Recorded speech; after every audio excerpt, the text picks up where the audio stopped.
민주당 전당대회를 앞두고 대통령 때문에 검찰개혁이 늦어지고 있다는 유시민 작가 발언이 큰 파장을 일으키고 있습니다. 정청래 전 대표, 이제 검찰개혁 끝을 봐야 할 시점이라며 유 작가와 교회를 같이 했습니다. 종일 당을 강하게 압박했습니다. 신희철 기자입니다. 검찰개혁 토론회에 참석한 정청래 전 민주당 대표. 검찰개혁은 민주당의 정체성이라며 발언 수위를 높입니다. 검찰개혁을 실패하면 총선도 상당히 어려워진다, 이렇게 생각하고 있습니다. 검찰개혁을 제대로 하지 못하면 실패할 거라는 유 작가의 말에 간접적으로 힘을 실었습니다. 검찰개혁이 1년이 넘도록 안 이룬 이유는 대통령이 수사기소의 완전 분리를 원하지 않기 때문에 이렇게 된 거예요. 필연적인 실패의 길로 가고 있다. 전통적 지지층들에게는 엄청난 실망과 민주당에 대한 외면, 이런 것이 엄청나게 밀려올 것이다. 이어 김어준 씨가 운영하는 딴지일보에 끝을 봐야 할 시점이라며 어떻게든 보안 수사권 폐지하겠습니다. 다 함께 힘을 모읍시다라는 글을 올렸습니다. SNS에는 그와 별도로 대원칙이 훼손되면 안 된다며 못 해내면 외면받고 버림받고 총선 대선 어렵다는 글도 올렸습니다.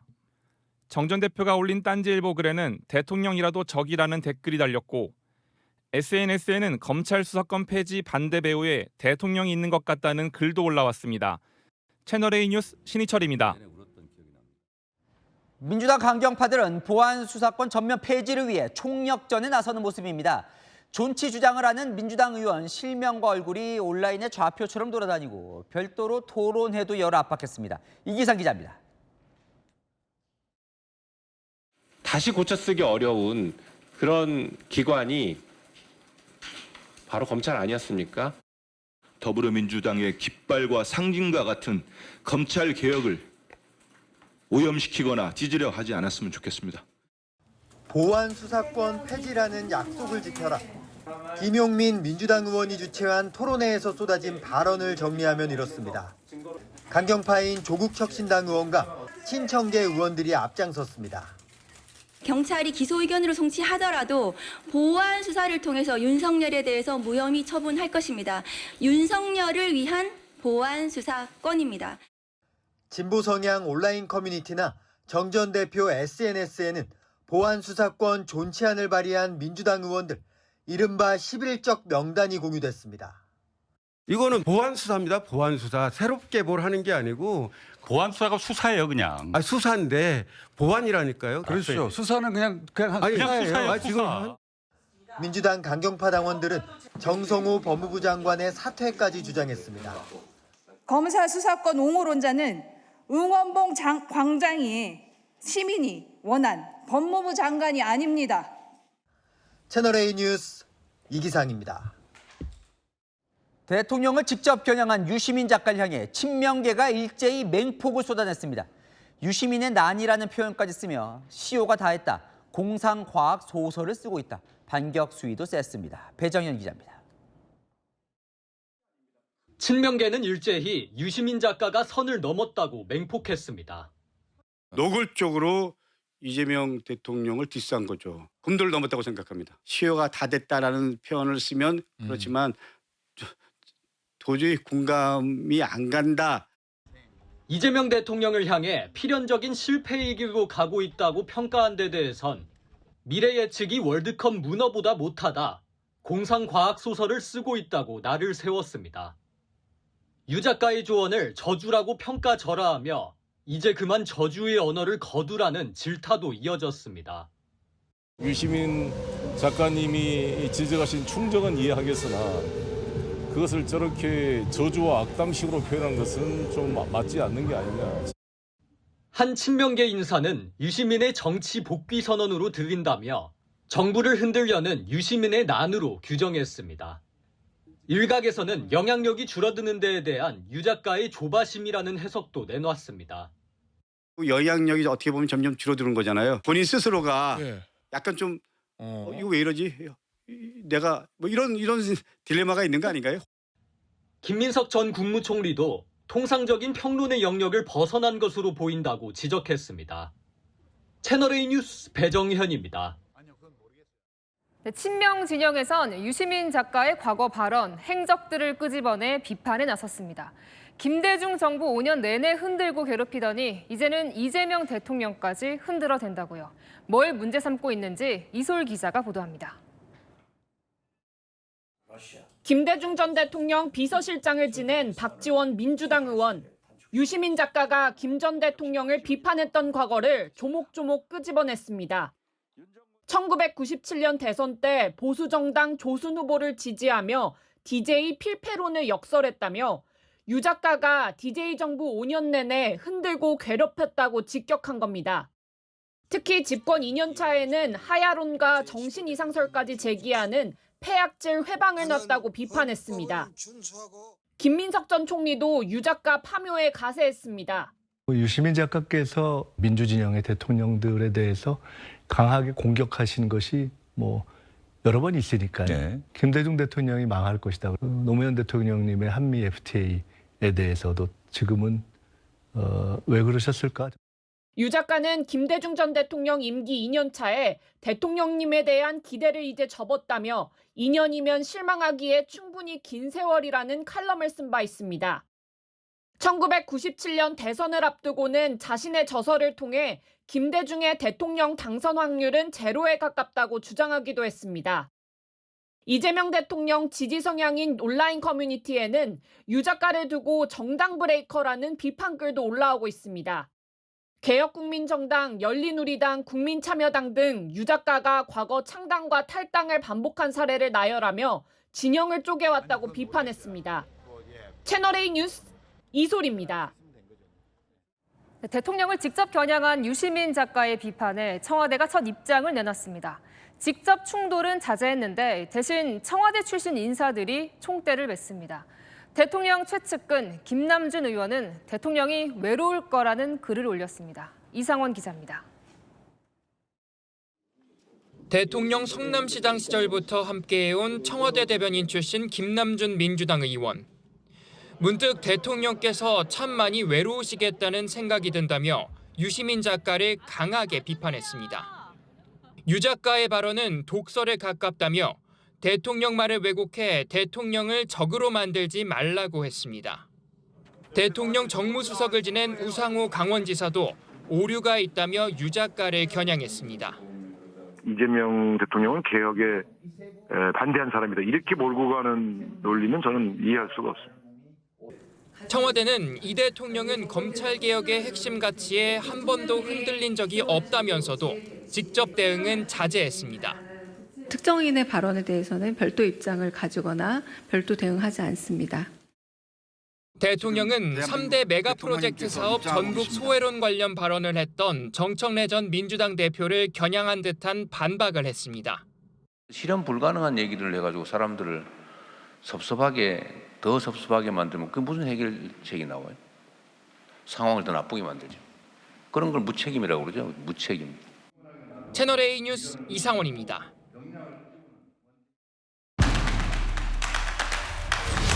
안 기자, 정치부 이준성 기자 나왔습니다. 지금 상황이 어떻게 되는 거예요? 그러니까 유시민 작가 발언 이후에 친명과 진짜 전쟁처럼 이게 딱 붙는 겁니까? 예, 친명 진영에서는요.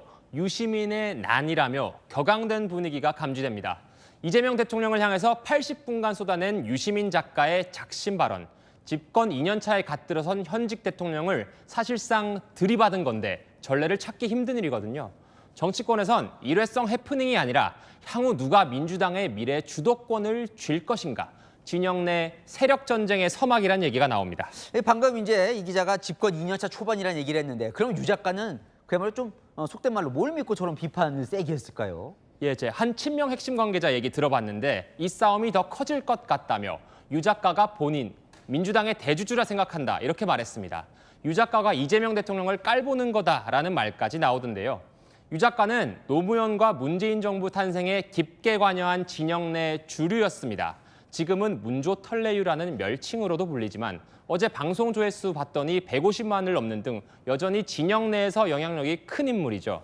친명은 이 유 작가가 진짜 민주당의 주인이 누군지 싸움을 거는 거라 의심하고 있습니다. 야, 당 주인이 누군지를 놓고 싸움을 거는 거다. 유 작가 쪽은 뭐라 그래요? 왜 이렇게 세게 나온 거래요? 예, 어제 방송에서는요. 이재명 대통령이 실패하지 않게 하기 위한 선의라고 설명했는데 유 작가 측 얘기를 좀 더 들어봤습니다.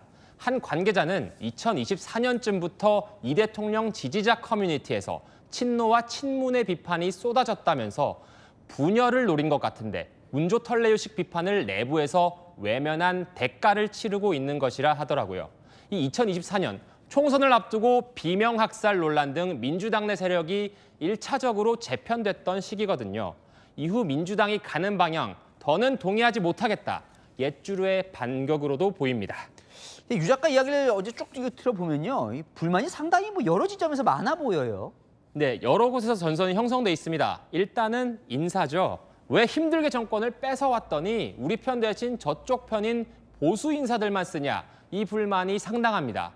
친명은 국민통합, 외연 확장이라 하는데 유 작가는 새로 당을 재건축하려는 거냐, 이런 의심하고 있습니다. 그 다음으로 당장 세게 붙은 건 검찰개혁입니다.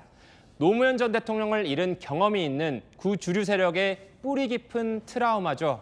보안수사권을 전면 폐지하느냐, 일부를 예외적으로 존치하느냐, 민주당 지지층도 두 쪽으로 쪼개진 상황입니다. 마지막은요, 조국혁신당과의 합당 문제입니다. 조국혁신당은 원래 민주당과 한 식구라고 보는 친문 전통층과 2030 민심, 중도로 가려면 거리를 둬야 한다는 친명층과의 생각이 다릅니다. 거의 전쟁처럼 이제 시작이 된 거라면 그야말로 이번 전당대회가 더 중요할 것 같네요. 네, 세력 전쟁의 1차 분수령입니다. 전쟁이 일찌감치 시작된 이유기도 한데요. 전당대회에서 이기는 당 대표가 내후년 총선에 공천권을 갖기 때문입니다. 결국은 이번 전대에서 정청래, 김민석, 송영길이 각각 몇 %를 받느냐가 세력의 지분이 될 거라는 말까지 나옵니다. 누가 전당대회에서 1등을 하느냐, 또 몇 % 차이로 갈리느냐에 따라서 한쪽으로 확 쏠려서 조기 종전이 되느냐, 아니면 지난한 전쟁이 될 거냐도 정해질 것 같습니다. 잘 됐습니다. 한기자, 이준성 기자였습니다. 네, 야권 소식으로 이어가 보겠습니다. 장동혁, 한동훈, 오세훈, 나경원, 이 보수 주자들이 경쟁하듯 이재명 대통령을 강도 높게 비판하고 있습니다. 누가 더 선명하게 비판하냐, 경쟁이라도 하는 듯이요. 남영주 기자입니다. 해군 장병 실종 당일 대통령의 골프 의혹을 연일 제기하는 장동혁 국민의힘 대표. 비판 수위가 최고조로 향했습니다. 지금까지 대통령의 어떤 메시지도 나오지 않고 있습니다. 골프 친 것이 맞다면 명백한 탄핵 사유라는 점을 강조해서 말씀드립니다. 집회 현장에선 연일 대통령을 겨냥한 반말 손팻말을 들고 있습니다. 초고가 기준을 두고 유튜브 댓글 투표에 붙인 이재명 대통령을 비판한 한동훈 무소속 의원. 현대판 인민재판이라면서 똑같은 방식으로 공소 취소 찬반 투표를 붙여보라고 주장했습니다. 한동훈 의원의 메시지에는 많은 좀 칼이 있는 부분은 사실이지만 그 스나이퍼와 칼은 가장 명중했던 게 이제 민주당을 향했을 때죠. 오세훈 서울시장은 일타 강사로 등장해 26분 동안 정부 부동산 정책을 강도 높게 비판했습니다. 집권 1년 만에 매매, 전세, 월세가 동시에 오르는 역대 최초의 트리플 강세가 왔습니다. 그 원인은 시장의 탐욕이 아니라 수요는 누르고 공급은 막은 정책의 방향에 있었습니다.